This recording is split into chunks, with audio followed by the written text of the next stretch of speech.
Baik, bismillahirrohmanirrohim. Assalamualaikum warahmatullahi wabarakatuh. Jumpa lagi dengan saya di Abil Maiwa Channel. Jadi teman-teman, channel ini adalah merupakan channel pendidikan tempat kita berbagi tentang aplikasi pendidikan, Microsoft Office, serta tips dan triks komputer.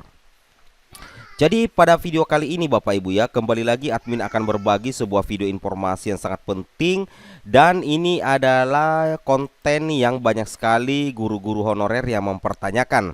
Di sini admin sudah screenshot ya, salah satu pertanyaan dari teman-teman guru honorer. Assalamualaikum, saya prioritas 1 tapi bukan K2. Tersisa satu formasi di sekolah induk saya. Apakah bisa diisi oleh K2 PG dari sekolah lain, atau saya otomatis terkunci di sekolah induk saya meskipun bukan K2? Mohon penjelasannya. Nah, ini masih mengacu di aturan lama kalau dari segi pertanyaannya Bapak Ibu ya. Nah, di sini kami akan coba menjawab berdasarkan aturan terbaru di Permenpan RB nomor 20 tahun 2022. Jadi di sini judul videonya adalah Guru honorer jangan galau, terjawab siapa yang menempatkan dan memilihkan formasi P3K untuk pelamar prioritas 1, 2, dan 3, anti bentrok, auto aman. Logikanya seperti ini Bapak Ibu ya. Kalau masih istilahnya guru lain bisa melamar ke sekolah tertentu yang masih ada peminatnya, maka admin jamin bakalan bentrok Bapak Ibu ya, bakalan bentrok kalau tidak ada aturan lain yang bisa mengatur persoalan seperti ini.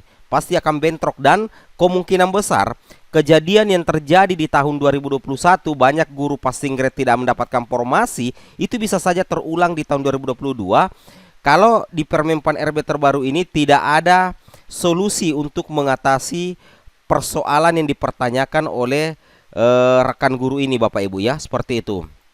Karena ini istilahnya tersedia satu formasi. Kalau 3 yang mendaftar berarti secara otomatis akan 2 orang yang tersisi Bapak Ibu ya.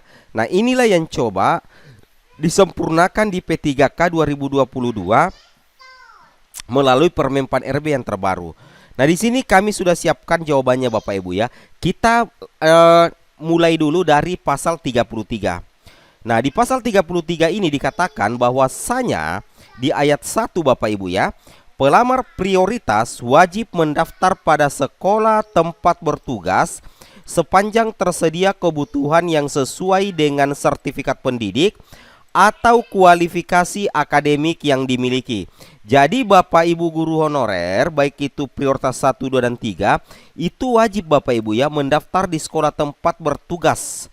Jadi kalau Bapak Ibu di sekolah induknya masih ada kuota nantinya dan linier dengan ijazah Bapak Ibu, baik itu pelamar prioritas 1, 2, dan 3, maka Bapak Ibu wajib melamar formasi di sekolah induk Bapak Ibu. Seperti itu ya.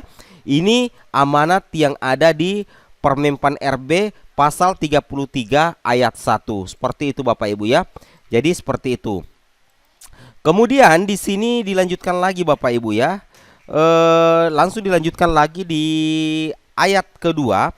Ketika dalam hal ini tidak tersedia kebutuhan yang sesuai dengan sertifikat pendidik atau kualifikasi akademik yang dimiliki pada sekolah tempat bertugas, maka pelamar prioritas itu dapat mendaftar Bapak Ibu ya ke sekolah lain yang masih tersedia kebutuhannya. Nah, jadi misalkan nantinya masih ada kuota yang di sekolah Bapak Ibu itu sudah terpenuhi semua kuota formasinya, maka Bapak Ibu bisa melamar atau mendaftar ke sekolah lain. Ini berlaku untuk prioritas 1, 2, dan 3 jika di sekolah lain tersebut itu masih tersedia kebutuhannya. Nah, pertanyaannya mungkin di benak teman-teman itu pasti bentrok. Pasti bentrok Bapak Ibu ya. Dan kemungkinan lagi-lagi nantinya akan ada guru yang tidak mendapatkan formasi. Tenang Bapak Ibu ya, di sini sudah ada solusi tersirat yang ada di ayat 4 ya. Nah, di ayat 4 di sini. Ayat 4 ini mengatasi persoalan yang akan terjadi di ayat 1 dan 2 Bapak Ibu ya. Nah, tetapi kita baca dulu ayat ketiga Bapak Ibu ya. Pemilihan sekolah sebagaimana dimaksud pada ayat pertama dan ayat kedua merupakan keberminatan pelamar untuk memilih tempat bertugas apabila diterima sebagai P3K. Jadi ketika Bapak Ibu sudah menentukan sekolah tempat Bapak Ibu melamar nantinya, dan ketika Bapak Ibu itu diterima, maka Bapak Ibu harus mengabdi di sekolah tersebut. karena itu amanat yang ada di ayat ketiga pasal 33 Permenpan RB nomor 20 tahun 2022. Seperti itu Bapak Ibu ya. Nah, sekarang kita akan menjawab pertanyaan dari rekan-rekan subscriber yang sering mempertanyakan di kolom komentar seperti ini. Nah, di sini jawabannya sudah jelas Bapak Ibu ya. Terjawab siapa yang menempatkan Bapak Ibu ya dan memilihkan formasi P3K untuk pelamar prioritas 1, 2, dan 3. Nah, untuk mengatasi persoalan di poin 2 dan 1 Bapak Ibu ya, apabila terjadi bentrok ketika nantinya Bapak Ibu mendaftar di sekolah lain atau pelamar lain masuk ke sekolah Bapak Ibu, mungkin itu di benak kita bersama ya. Nah, di sini sudah jelas sekali dikatakan Bapak Ibu ya, bahwasanya keputusan untuk tempat bertugas sebagaimana dimaksud pada ayat kedua, berarti ini ya, ditentukan oleh PPK. Nah, logikanya seperti ini. Anggaplah Bapak Ibu sudah lolos menjadi ASN P3K. Namun ketika Bapak Ibu di tempat artinya memilih formasi di sekolah A, ternyata akan bentrok dengan guru yang lain yang juga memilih di sekolah tersebut dan juga sudah lulus. Nantinya untuk mengantisipasi persoalan yang ditimbulkan oleh ayat kedua ini, nantinya di ayat keempat, tempat bertugas Bapak Ibu itu akan ditentukan kembali oleh P3K. Sorry ya, tempat bertugas Bapak Ibu akan ditentukan oleh PPK. Nah, pejabat pembina kepegawaian nih ya. Jadi nantinya tempat bertugas Bapak Ibu nanti akan dipilihkan Bapak Ibu ya, akan dipilihkan oleh PPK berdasarkan rekomendasi dari menteri yang menyelenggarakan urusan pemerintahan di bidang pendidikan, tentunya Kemendikbudristek. Misalkan nanti Bapak Ibu ya, by sistem di SSC-ASN, ternyata Bapak Ibu itu ketika melamar nantinya di sekolah A akan ketemu dengan guru yang lain dan bentrok, secara otomatis Bapak Ibu itu akan bermasalah. Nah, di poin 2 ini akan bermasalah. Nantinya untuk mengatasi permasalahan-permasalahan seperti itu, nantinya untuk keputusan tempat bertugas nantinya itu akan ditentukan oleh PPK. Nah, bagaimana aturan yang akan dilaksanakan oleh PPK terkait keputusan tempat bertugas Bapak Ibu sekalian? Maka di sini akan terjawab Bapak Ibu ya. Maka akan terjawab lagi di pasal 21 ya. Nah, nantinya akan terjawab lagi di sini. Ya, bukan di sini ya. Akan terjawab lagi di pasal 37 Bapak Ibu ya, terkait pemenuhan kebutuhan.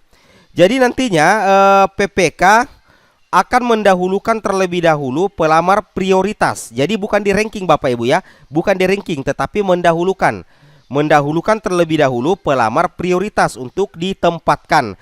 Nah, ketika masih ada formasi yang kosong, untuk menghindari bentrok, nanti yang akan ditempatkan adalah pelamar prioritas yang kedua. Seperti itu ya. Jadi didahulukan dulu yang pelamar prioritas 1. Setelah itu ketika kebutuhan formasi sudah tidak bisa lagi dipenuhi oleh pelamar prioritas 1 dan masih ada sisa kota yang harusnya diisi, maka nantinya Bapak Ibu ya, maka nantinya akan diisi oleh pelamar prioritas kedua.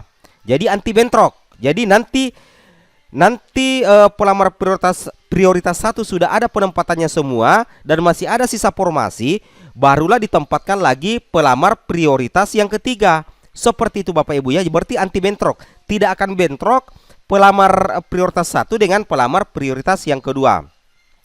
Nah, lanjut lagi, ketika di ayat 4 di sini katakan dalam hal pemenuhan kebutuhan oleh pelamar sebagaimana dimaksud pada ayat 3 belum terpenuhi, akan dipenuhi oleh pelamar prioritas ketiga. Misalkan seluruh pelamar prioritas kedua di daerah Bapak Ibu itu sudah ditempatkan, ternyata masih ada kebutuhan formasi, nantinya akan ditempatkan pelamar prioritas, yaitu guru non ASN di sekolah negeri yang terdaftar di Dapodik dan memiliki masa kerja paling rendah 3 tahun. Nah, seperti itu ya. Jadi tidak akan bentrok antara pelamar prioritas 1, pelamar prioritas 2, dan pelamar prioritas 3. Nah, nantinya kalau masih ada tidak terpenuhi oleh kelompok prioritas ketiga, nanti akan dipenuhi oleh pelamar umum. Nah, akhirnya pertanyaan Bapak Ibu terkait penempatan, sekolah induk, bersaing, tersisa satu formasi, itu sudah terjawab di video ini Bapak Ibu ya. Nantinya akan ada aturan rapi untuk pemenuhan kebutuhan, dan yang akan memilihkan formasi itu adalah PPK Bapak Ibu ya, PPK. Nah, atas rekomendasi dari Kemendikbud Ristek, seperti itu ya. Sesuai dengan Pasal 33 ayat 4. Di sini keputusan tempat bertugas sebagaimana dimaksud pada ayat kedua ditentukan oleh PPK berdasarkan rekomendasi dari menteri. Nah, aturan penempatannya seperti yang ada di pasal 37 ayat 1 dan ayat 2, 3, 4 ya, seperti itu ya, terkait kebutuhan, pemenuhan kebutuhan. Nah, jadi bagi rekan-rekan subscriber yang sudah bertanya, terima kasih. Di sini admin sudah berhasil menjawab Bapak Ibu ya. Semoga jawaban admin di sini bisa melegakan perasaan rekan-rekan guru sekalian. Ini istilahnya begini Bapak Ibu ya. Kemendikbud tidak akan mengulangi kesalahan ya di tahun 2021 yang mana banyak guru yang lolos passing grade tetapi tidak mendapatkan formasi. Nah, tetapi tidak mendapatkan formasi. Makanya nantinya itu akan ada aturan yang lebih rapi seperti itu. Mendahulukan dulu prioritas 1, aman prioritas 1 baru maju prioritas 2, aman prioritas 2 baru maju prioritas ketiga dan pelamar umum. Jadi anti bentrok ceritanya Bapak Ibu ya. Oke, mungkin cukup sampai di sini informasi terbaru dari kami. Semoga bermanfaat. Jangan lupa like, comment, and subscribe. Wabillahi taufiq wal hidayah. Wassalamualaikum warahmatullahi wabarakatuh.